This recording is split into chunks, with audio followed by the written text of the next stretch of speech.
कोल्हापुरातील छत्रपती प्रमिलाराजे रुग्णालयाच्या नूतनीकरणाचं काम अंतिम टप्प्यात आलेलं असतानाच आता या सगळ्या रुग्णालयाचे अधिकार आणि कार्यालयीन पदभार घेण्यावरून अधिष्ठाता आणि जिल्हा शल्य चिकित्सकांमध्ये नवा वाद आहे तो सुरू झाल्याचं बघायला मिळतंय।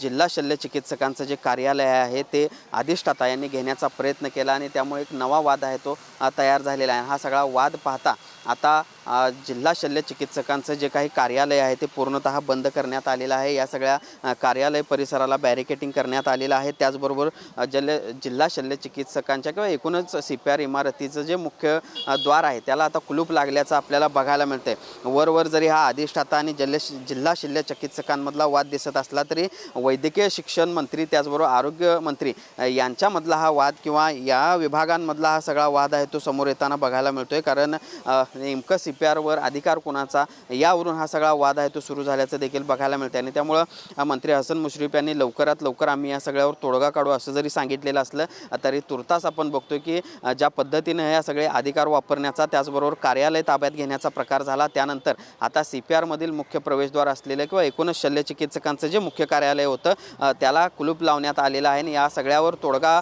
निघत नाही तोपर्यंत हे कार्यालय आता बंद राहणार आहे। भूषण पाटील, TV9 मराठी, कोल्हापूर।